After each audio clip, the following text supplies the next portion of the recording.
Hey everybody, welcome to Buffalo Plus. Mike Catalano along with Dan Fates. Please make sure to like, comment, and subscribe. We hope you had a great Thanksgiving. A little bit of tension, a little bit of anxiety. What am I saying a little? A lot today. This game brought a lot of that. Good thing the game was early. Hopefully you made your dinner later and got it done. This team had a lot of issues, Dan, but in the end, their big guys came through at the biggest moments. Nothing has felt easy with this, but when the biggest moments came, they went to Josh Allen and Stefon Diggs, and it was just pretty much them taking over. It's like the sense of a basketball game. Just like, give me the ball and everybody clear out, and that is what Josh had to do. At times, we talked about maybe he's forcing too much. He had to force the ball to Stefon Diggs there to get something going. Yeah, what did Diggs say? It's me or nobody. Look for me in those spots. Look, Allen wasn't perfect today. Certainly, he threw that pick in the red zone. He nearly threw another one that wasn't good. He's not healthy. He got as close to admitting that he's not healthy as possible in the postgame. Yeah, I guess Tony Romo was talking about it a lot in the broadcast, that some of these issues are because he's not 100%. And he was asked, how close to 100% are you? And Josh just said, well, nobody is 100%. That means he's injured. Yeah, he is. It's not – look, but when he needed to make throws, let's talk about some of those throws. The one, I thought, to Dawson Knox at the beginning of that drive that ended up giving the Bills the lead in the fourth quarter was a thing of beauty. Yeah, nice touch. And again, nothing was simple. And we could talk about Ken Dorsey in design, and obviously he's in the hot seat, but just the fact of – you needed somebody else to step up, because at the time, Diggs wasn't really involved either. Yeah. So you needed somebody to make a play, and it was Knox because they needed him. Yeah, and look, they use Knox a lot in blocking. Without Deion Dawkins on the field, no Mitch Morse. They're your two best offensive linemen. They got David Quessenberry out there, he's struggling. And we saw, he was in there on the play when Josh got injured. He struggled today, at least from what we're seeing. Yeah. Spencer Brown, I thought they got pressure on both sides in the tackles, and Allen he looked a little flustered, certainly during parts of the game. At times it felt like the Houston game. It felt like, I've talked about it before, you need to get some freebies, some simple designs. And it seemed like every single play, Josh had to be a hero. He had to run for his life. He had to make some insane throw. He needed somebody to step up and make a play. Devin Singletary, I thought, did okay. Yeah. I thought the running game was fine. But again, poor offensive line play because of injuries. And the whole offense just seemed off. But when they needed it, they got it to Diggs. Diggs got the touchdown. And then Bass misses the extra point. And he has been so good. We're in a dome, and he misses. Where he made 6 kicks and an extra point 5 days ago here. Yeah, and he misses that. So pressure on him right away. The Bills at least get the stop, because you're thinking you're watching the Lions go down, make them kick the field goal. That barely goes through. That ties the game up. And then the Bills get it back. And look, it's a little bit of Kansas City vibes. It's not against the Chiefs. And there was 23 seconds. Lions kicked it in the end zone, and then Allen let it rip. And I don't care what's wrong with his arm. Beautiful throw. Great catch, great play. Maybe one of the best throws of Allen's career. Yeah. And I didn't get to appreciate it as much on the sidelines. It just seemed like a great throw. Seeing the behind camera angle, it's just an insane throw. And it's a great route. And it was something that Dorsey and Allen talked about, and they installed in the week, thinking that he would get this cover 2 look with the 2 safeties, and you would try and attack them in the middle. Calls it, and Josh throws an absolute laser. Yeah. It's a perfect throw. And that just goes to show you, it's like that clutch baseball player who's struck out 5 times in a row but comes up in a big spot and hits the home run. That is what Josh is.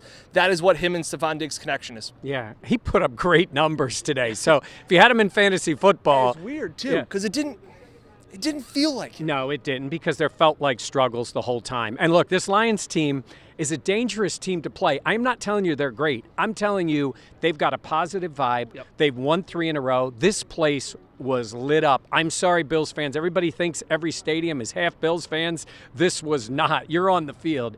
It was loud. It was maybe top 5 coolest environments that I have shot a game in. It was the atmosphere. You could sense that the Lions had won 3 in a row. They had the Bills on the ropes on Thanksgiving. This place was rocking when the Bills were down in the fourth quarter. So they came through in the big moments, and I said Kansas City vibes because they drove down.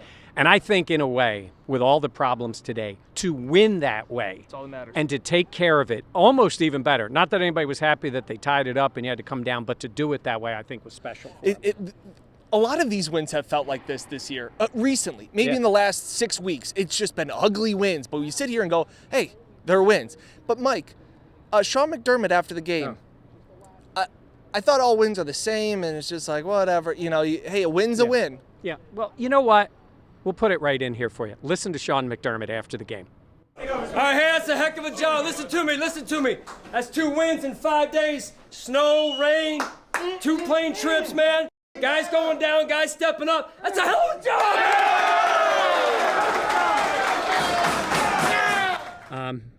I love the emotion. Now, when we talk to him, he says, they're all the same. He's lying, right? He's lying. Yeah. And so is the team. And Well- Poyer was honest. Poyer was asked about getting the 2 wins in Detroit in 5 days, and you asked him, was it joy or relief? And he said it was relief. Yeah, Like, it is. none of this was easy. No. Everything they went through with the snow and all that stuff. And look, again, I always talk about hindsight wins. Just look back and go, oh, they got that win. Cleveland's an AFC team, more important than this win. Yeah. But in terms of victories, you need victories. We know they're going to have to take care of things in the division, but you need victories to keep up with the Chiefs, to keep up with the Dolphins, and then try to win those division games. You don't want to look back and go, how did we lose that game? They already have that Minnesota loss this year that's going to haunt them because they had the lead. But in terms of getting these 2 in 5 days with everything that went wrong, it's big. I think you made a funny point was that after this season, we'll look back and go, oh, the Bills beat the Browns and they beat the Lions. Like, what's the big deal? That was the easy part of their schedule. It wasn't easy. And again, there is a lot more that needs to be figured out. And to that sense, Sean McDermott says, well, the defenses get paid too. But there are things that need to improve. Ken Dorsey needs to evolve. He needs to be more creative. Isaiah McKenzie was a part of that today. Yeah. It was nice to see him. It was a reminder that, he can be a part of this offense.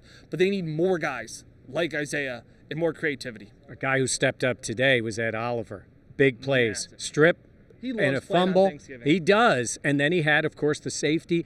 I said Jared Goff has the mobility of the end of Eli Manning. He threw some nice balls. He could throw the ball. But Ed Oliver really stepped up and then got that safety. And they needed him because both of their starting guards were out. And they have 2 pretty solid tackles. Yeah. So you needed to get pressure up the middle. And he pretty much took the center and placed him into Jared Goff's lap for the sack. The guy who struggled today was Dane Jackson, and they picked on him. It's 2 games here. He's not going to think back fondly of his time, really the corners. It's kind of interesting.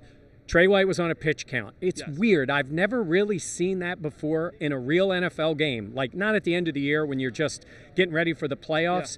I mean, it was like a preseason game for Trey, didn't you think? Yeah, and so that made sense. There was no setback. He was scheduled for 15 to 20 plays. He played the first 2 series, and then he was done. But what was confusing, and I think there's been a lot more things that have happened along Trey White's rehab than obviously has been made to the public. Because originally, when they put him on the PUP, Brandon Beane said, hey, we need to make sure that he's ready to go because there won't be a preseason, that he won't have a training camp, and he's going to need to be ramped up and ready to go. They pretty much treated like this as a preseason game for him. They did. I understand why they did it because, especially in these circumstances, they haven't had that many practices. It's been tough. I've just never seen a team use a important regular season game.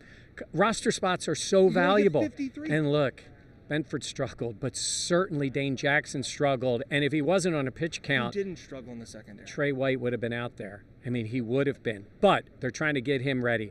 Cross your fingers on Von Miller. He leaves the field. Now, I will tell you this. We know it. We're going to walk back up this tunnel.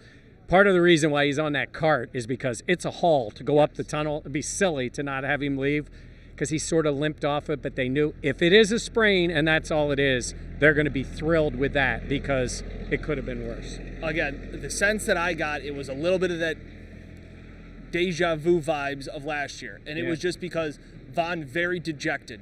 Down on the field. He doesn't know when he's going out. Yeah. Correct.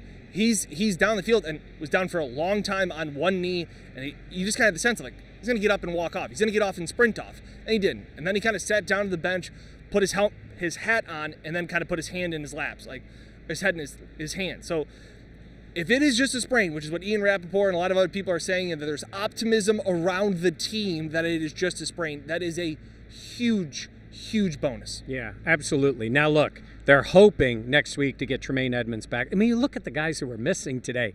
Again, reasons, not excuses. They miss Edmonds out there. They tackled poorly today. I thought A.J. Klein was pretty good. Yep. They miss Rousseau. They're going to really need him back if Vaughn's going to be out for a little while. And on the offensive line, Mitch Morris and Deion Dawkins are their two best players. They need those guys back. Yeah, Josh can only do so much. Yeah. We talk about how he is worth more than 111, but he can't play all 11 positions. No, they need more. The offensive line's got to play better. The Patriots have a really good defense. They're not going to score very much. I think it's going to be an ugly game next Thursday, but we'll see what ends up happening. But, hey, you got a turkey dinner up in the press box. I did get a turkey dinner today. It was better than the box lunch at the Superdome last year. By the way, we've had Thanksgiving the last 3 years. Dan and I were in New Orleans last year. You got treated poorly.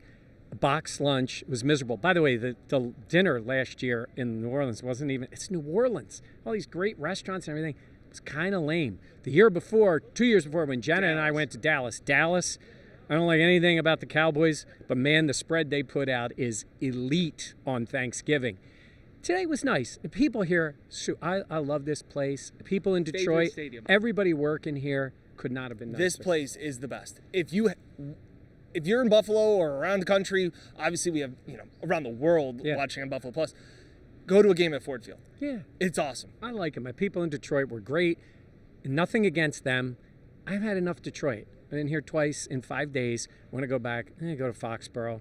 Not my favorite NFL city, but then again, it's not your favorite either. All right, that's going to do it for us. We're going to have plenty of coverage leading up to it. We hope you enjoyed your holiday, and a Bills win makes it a little bit better for you. All right, for Dan, I'm Mike. Next time, make sure you like, comment, and subscribe. Tell us what was the best part and the worst part of this day. That'll be your comment, and we'll check you out next time on Buffalo Plus.